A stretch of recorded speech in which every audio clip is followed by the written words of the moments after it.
Assalamualaikum warahmatullahi wabarakatuh. Sobahul khair, sobahul nur, sobahul surur.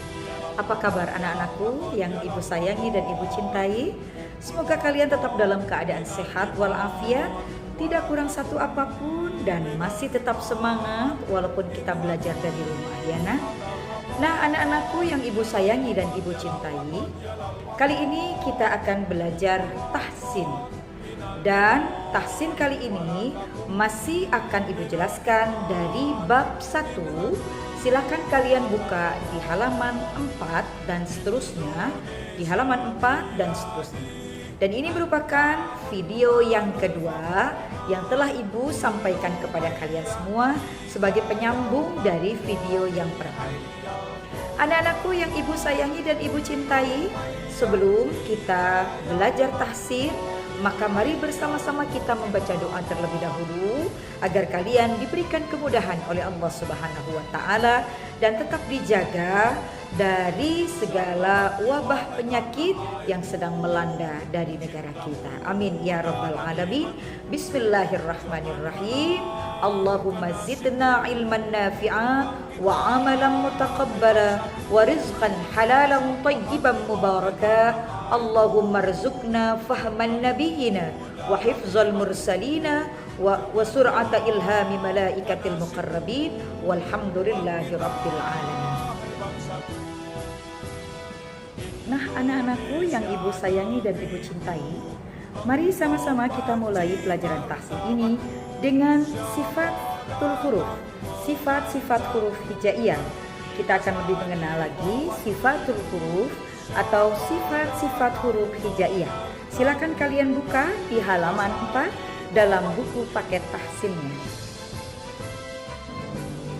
Nah, anak-anakku yang ibu sayangi, sebelum nanti kita mengenal lebih jauh lagi jenis-jenis dan macam-macam daripada sifatul huruf, kalian harus paham dulu apa yang disebut dengan sifat huruf itu.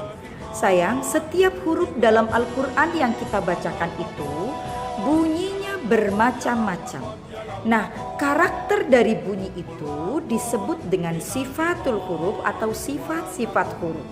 Ada yang tebal, ada yang dibaca tipis hurufnya, ada yang bernafas, dan ada yang mengeluarkan nafas ketika membunyikannya.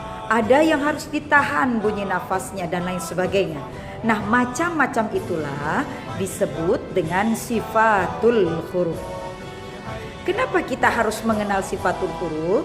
Karena ini akan mempengaruhi bagus dan tidaknya kita membaca Al-Quran, dan benar atau salahnya kita membaca Al-Quran tergantung bagaimana kita memahami betul, mengeluarkan bacaan atau sifat-sifat huruf ketika kita membaca Al-Quran. Makanya sifatul huruf harus benar-benar kita kuasai agar ketika kita membaca Al-Quran dapat kita bacakan dengan baik dan benar, dan huruf-hurufnya bisa kita keluarkan dengan benar. Nah, anak-anakku sekalian, kita lihat sifat-sifat huruf itu terbagi menjadi 2 kelompok. Kali ini ibu hanya akan menjelaskan kelompok pertama dulu ya nak. Yang pertama adalah yang berlawanan. Jadi ada sifat huruf yang berlawanan. Ada disebut dengan jahar, lawannya hamash. Ada syiddah, lawannya rakhawah. Ada isti'la, lawannya istifal. Ada itbaq, lawannya infitah. Ada ismat, lawannya idlaq. Anak-anakku yang ibu sayangin, yang pertama, huruf-huruf atau sifatul huruf, sifat-sifat huruf itu yang pertama ada yang disebut dengan hamash, lawannya jahar. Hamash itu adalah keluarnya nafas ketika membaca huruf-huruf tersebut.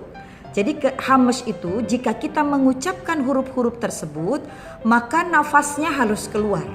Contoh yaitu ta, tha, ha, kha, sa, sya. Nah, nafas itu keluarnya jelas. Itu disebut dengan huruf-huruf hamash. Kalian boleh lihat huruf hamashnya apa saja, ada di halaman 5 di buku tahsin. lawannya adalah al-jahr. Kalau al-jahr itu harus menahan nafas ketika kita membaca huruf tersebut. Contoh huruf-huruf jahr adalah a, ba, ba. Tahan dulu, hurufnya tahan dulu. Ba, ba. Nah, menahan, setelah menahan disebutkan nafasnya harus ditahan. Ba, da, za, ro, za, do, to. Nah, jadi sebelum kita menyebutkan huruf-huruf tadi, nafasnya harus ditahan dulu sayang. Nah, jadi hamas yang harus dikeluarkan nafasnya, lawannya jahr yang harus ditahan nafasnya. Paham ya? Ini adalah sifatul huruf yang pertama. Nah, anak-anakku sekalian, yang kedua yaitu sifatul huruf atau sifat-sifat huruf yang kedua, ada yang disebut dengan asyiddah, lawannya rakhawah. Syiddah itu artinya menahan. Jadi menahan suara ketika membunyikan huruf-huruf tadi. Contoh huruf syiddah itu ada a, ba, ta, ja, dal, to, ko, ka. Nah, sebelum kalian sebutkan huruf-huruf itu, tahan dulu sayang. Jadi a, ba, ta, ja, da, to. Tahan dulu, harus ditahan. Lawannya adalah rakhawah. Dia harus dilepas suaranya. Contoh bal, dol, to, fa, wa, sha, za. Jadi harus melepaskan suaranya ketika kita membaca huruf-huruf rakhawah. Jadi asyiddah menahan, lawannya melepas, yaitu rakhawah. Asyiddah lawannya adalah rakhawah. Itu kalau huruf atau sifat-sifat huruf yang berlawanan yang kedua. Anak-anakku sayang, yang ibu sayangi dan ibu cintai, yang ketiga sekarang, yaitu yang disebut dengan al-isti'la, lawannya al-istifal. Al-isti'la lawannya al-istifal. Al-isti'la itu adalah terangkatnya lidah kita ke rongga atas. Itu adalah rongga atas kita. Jadi ketika membunyikan huruf tadi, yang disebut dengan al-isti'la adalah terangkatnya lidah menuju ke rongga atas mulut kita. Nah, itu adalah yang disebut dengan al-isti'la. Huruf-hurufnya contohnya adalah kha, lidahnya naik ke atas sedikit. Kemudian ro, lidahnya naik ke atas rongga. Kemudian so, rongga, lidahnya naik ke atas rongga. Kemudian juga do itu lidah kita naik ke atas rongga. Itu disebut dengan al-isti'la. Sedangkan lawannya adalah al-istifal.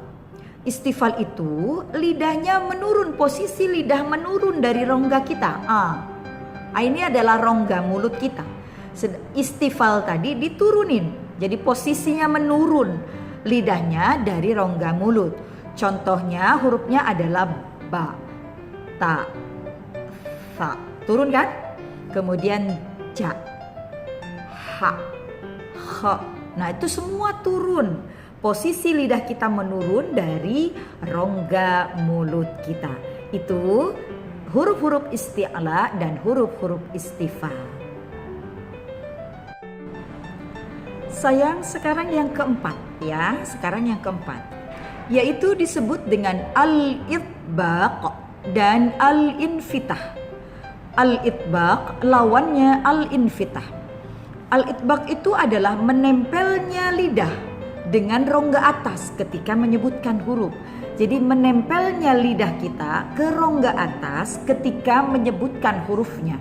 Contoh, so, nempel. Do, to, dan zo. Nah, itu menempelnya lidah dengan rongga atas. Itu disebut al-itbaq. Lawannya adalah al-infitah. Terlepasnya lidah kita dari rongga. ketika menyebutkan, dan serta terbukanya bibir kita, kedua bibir terbuka. Contoh, ba, lepas lidahnya dari rongga atas dan bibirnya terbuka, itu namanya al-infitah. Ba, ta, sa, ja, ha, ho. Nah, itu sudah terlepas dari rongga atas lidah kita, dan setelah itu bibir kita terbuka. Itu al-itbaq, lawannya al-infitah. Paham ya nak ya? Nah anak-anak, yang terakhir, sifatul huruf atau sifat-sifat huruf yang terakhir adalah al-idlaq melawan al-ismat. Al-idlaq lawannya al-ismat. Al-idlaq ini adalah pengucapan huruf yang paling mudah disebutkan karena posisi makhrajnya itu ada di ujung lidah dan bibir. Jadi ini adalah huruf-huruf yang paling gampang disebutkan. Ini disebut dengan al-idlaq. Contohnya yaitu huruf barokolamana. Jadi lepas, mudah, tidak ada yang ditahan-tahan, semuanya terbuka begitu, dan terlepas, terucap hurufnya begitu mudah. Ini disebut dengan al-idlaq. Sedangkan lawannya adalah huruf-huruf yang agak sulit disebutkan karena tertahan makharijul hurufnya. Itu ada di 22 huruf, diantaranya adalah huruf-huruf yang lawan selain daripada barofa lamana. Barofa lamana. Jadi selain huruf-huruf itu adalah huruf-huruf yang mudah dan gampang disebutkan, dan yang sisanya adalah agak sulit disebutkan. Ini yang mudah disebut dengan al-idlaq, dan yang agak sulit hurufnya disebut dengan al-ismat. Nah anak-anakku sekalian yang ibu sayangi dan ibu cintai, demikian. Ada 5 huruf, sifatul huruf, sifat-sifat huruf yang berlawanan. Anak-anakku yang ibu sayangi dan ibu cintai, demikian pelajaran tahsin kali ini di bab yang pertama, video yang kedua, yaitu tentang sifatul huruf atau sifat-sifat huruf yang berlawanan. InsyaAllah nanti pada video berikutnya akan ibu jelaskan sifat-sifat huruf yang tidak berlawanan. Nah, ibu berharap bisa dipahami dengan benar, dipelajari lagi, disimak lagi videonya, kemudian kalian praktekkan di rumah sambil membaca, dipraktekkan. Mudah-mudahan dengan kalian belajar ini akan lebih bagus lagi nanti bacaan Al-Qur'annya. Amin ya rabbal alamin. Demikian apa yang dapat ibu sampaikan. Jika ada yang masih kurang jelas, silahkan kalian boleh menghubungi ibu ya. Ila liqa ma'as salama. Assalamualaikum warahmatullahi wabarakatuh.